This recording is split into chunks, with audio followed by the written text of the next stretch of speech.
Andrew George McRae was born in September 1855. As a young man, he worked as a glass shade cutter with his uncle, but by the time he was 28, he was a grocer's assistant living in the Highgate Road in Birmingham. In 1883, he married a woman named Harriet Williams, and they had 2 sons. But a simple family life wasn't enough for McRae. His eyes were drawn to Annie Pritchard, who was a few years younger than himself and lived next door with her 4 brothers and 3 sisters, their parents having died the year before. Annie became friends with his wife Harriet, and they often sung duets in the parlour together. Annie had been engaged for a while to Guy Anderson, a lithographic printmaker, but he had broken things off and moved out of the area. Annie would often go next door to visit the McRaes, and found herself falling inexorably and inadvisably in love with Andrew. Even when the McRaes moved a couple of miles away to Barrack Street, Annie continued to visit, and she and Andrew began an affair, meeting whenever his wife Harriet was away. John Pritchard, one of Annie's brothers, noticed these discreet comings and goings and angrily accused Andrew of being on intimate terms with his sister. Andrew denied it, feigning outrage at the suggestion. In March 1892, Andrew McRae's brother, Edward, invited him to work for his grocery business in Northampton, about 60 miles away, and Andrew was given the keys to a bacon warehouse at 20 Dychurch Lane, where he had access to a selection of meat-cutting equipment, including knives and a large hacksaw. Away from his wife and children, he suddenly had the freedom to spend more time with Annie, and asked her to join him in Northampton. Annie told her family that she was going to Liverpool to marry her old suitor Guy Anderson. Her brothers and sisters thought it was a little odd, as they had never met Guy, but Annie was the eldest, and there was nothing they could do to stop her. Instead, Annie moved into Andrew's lodgings at 33 St John Street, Northampton. Andrew urged Annie to write to her family and tell them that she was now married to Guy Anderson, and they would be sailing to America together. To make the ruse believable, they asked a travelling salesman to post the letter from Liverpool so the postmark would match the story. Annie Pritchard's family would now expect her to be away for a long time and wouldn't raise the alarm if they didn't hear from her in a while. Her family had no suspicion that Annie was several months pregnant, but it's likely that her married lover knew before inviting her to join him. Just 3 months later, midwife Sarah Pulley arrived at the flat to assist with the delivery of the baby. Andrew almost introduced himself with his real name, Mr. McRae, but stopped himself just in time and said he was Mr. Anderson. Annie gave birth to a healthy baby boy, but Andrew already knew it would be impossible for him to support 2 families on the wages of a grocery worker, nor could he keep up the intrigue forever, with one family in Northampton and another in Birmingham. Annie Pritchard and her son were last spotted on their way to visit Andrew at the bacon warehouse on 20th of July, and thereafter were never seen again. The next morning, Andrew went into a pub for a drink, and his friends noticed he looked very tired and dishevelled, but he told them he had been up all night boiling bacon for the grocery business. He then visited a second-hand clothier and sold her several items of clothing belonging to a woman and child, telling her his wife had been committed to a mental institution. Afterwards, he went to an antiques dealer to whom he sold a wine glass, decanter, 6 books and some cutlery, along with the Pritchard family Bible. That afternoon, he gave colleague Edgar Wright a shilling and requested that he purchase some lime on his behalf to be delivered to the Dychurch Lane warehouse. Andrew then hired a pony and trap to go to Althorpe railway station, just 6 miles from the warehouse, but when he returned later that night, the pony was exhausted, as though it had been driven hard. Shortly afterwards, Andrew went back to Birmingham to visit his wife and children, and while there, Lizzie Pritchard, one of Annie's sisters, stopped by and inquired if he had seen Annie. He said he had not.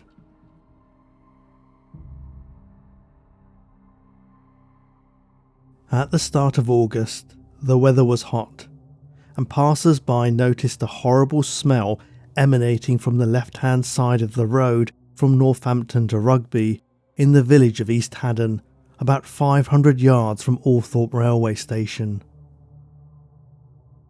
They assumed it was a dead farm animal, as the road was close to a farmer's field and cattle were often driven up and down the road, and occasionally one would fall into the deep ditch at the roadside and perish.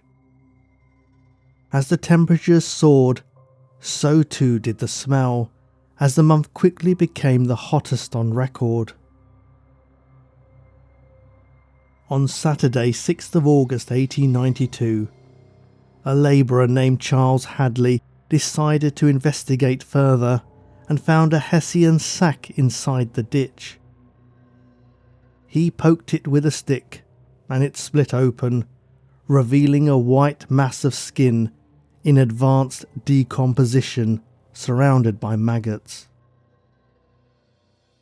He fought off the urge to vomit and went into the nearby pub to tell the other villagers what he had seen.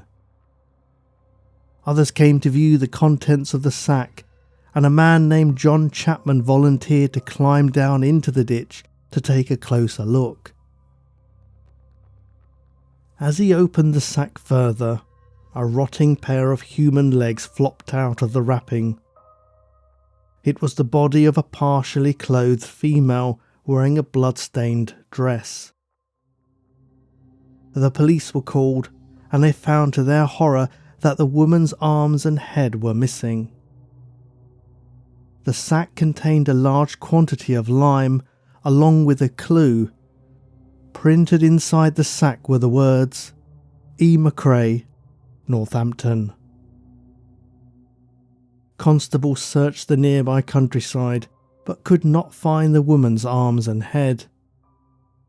The stifling spell of warm weather was suddenly broken as the heavens opened and rain poured down as the body was transported by horse and cart to the Red Lion public house in East Haddon, where the inquest was held. The pathologist confirmed that the remains belonged to a well-nourished woman of about 5'5", who had likely died about 3 weeks ago, but he was unable to determine a cause of death.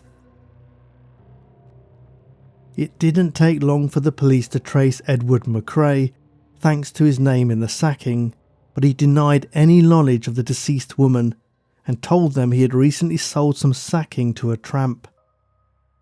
The police believed him and realised that it was Edward's brother, Andrew McRae, who warranted investigation. Andrew had access to the sacking kept at the Bacon warehouse, and they uncovered evidence that he had sold items of female apparel in late July. To add to the weight of suspicion, a neighbour reported having smelt something offensive emanating from the chimney of the Dychurch Lane warehouse, and she was certain it wasn't bacon. Led by Inspector Collings, the Northampton police tracked down the midwife who had delivered Annie's baby, and she identified the shirt worn by the corpse as belonging to Annie. Lizzie Pritchard also identified the family Bible, which had been sold to the antiques dealer. Andrew McRae denied any involvement in the murder, claiming that Annie had run off with Guy Anderson. But the physical evidence didn't lie. In the warehouse, police discovered several calcified pieces of bone and a bucket containing an oily substance and human hairs, which was sent to a surgeon for analysis. McRae stood trial for murder at Northampton Assizes in December 1892 and pled not guilty. The prosecution posited that he had slit the throats of Annie and their infant son, then burnt the boy's body. Annie's body had been harder to burn, so he had instead cut off her head and arms and hired a pony and trap to transport the remains to a patch of wasteland before selling his lover's belongings. The defence presented an alternative theory, arguing that the killer could have been the tramp to whom Edward had sold some sacking just a few weeks before the murder, and that the body might have been that of another woman. This seemed unlikely, as by now news of the murder had been covered in papers in England and America, yet Annie Pritchard had not come forward to say that she was alive and well to save her old paramour from the noose, and it was improbable that she would leave all her clothes and the family Bible behind if she really had gone abroad. During the trial, Edward McRae created a scene and was removed from court, but could be heard shouting outside, "I have a right to be admitted. I demand to see my brother." His words were followed by a scuffle, as he was silenced and carted off by a police officer for causing an obstruction. After 2 hours of deliberation, the jury returned a guilty verdict. Before the sentence was delivered, the judge asked McRae if he had anything he wished to say.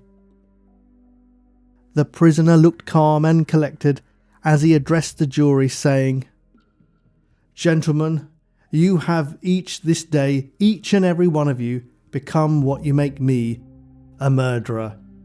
You have this day widowed a good, devoted wife. You have this day, this night, this Christmas Eve, made fatherless 2 loving children. Go back to your homes, but can you go with a clear conscience? Can you say in carrying out your duty you have tempered it with mercy? I say no. As long as you live, your conscience will accuse you." The black cap was placed upon the head of the judge, Justice Kennedy, and he spoke the dreaded words of the death sentence.